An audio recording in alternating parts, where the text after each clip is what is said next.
এটা ভিয়েতনামের হোচিমিন সিটির সাইগন।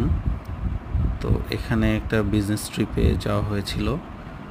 তো এই শহরে প্রধান বাহনই অ্যাকচুয়ালি স্কুটার। সবাই স্কুটারে করে চলাফেরা করে। তো আমি একটা শপিং মলে গিয়েছিলাম। তো যাওয়ার পথে স্কুটার নিয়ে যাই। স্কুটারের ভাড়া বোধহয় এসেছিল বাংলাদেশি টাকায় ৯৫ টাকা, যেটা ট্যাক্সি ক্যাব দিয়ে গেলে হয়তো বাংলাদেশি টাকায় ৭০০ টাকা হতো। সো বেশ সাশ্রয়ীও, এবং মোটামুটি সবাই স্কুটার চালায় এবং প্রচুর স্কুটার। এখানে অনেক ট্রাফিক, বাট মুভমেন্টটা অনেক ফাস্ট। মানে বেশিক্ষণ সিগনালে আটকে থাকতে হচ্ছে না, বা একদম ডেডলক টাইপের জ্যাম নাই।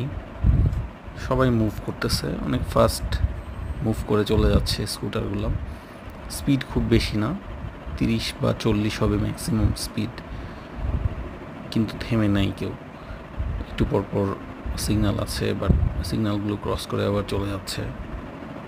অনেক ব্যস্ত একটা শহর।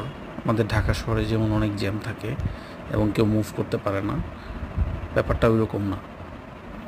অনেক ট্রাফিকও আছে, বাট সব কিছু মুভিং।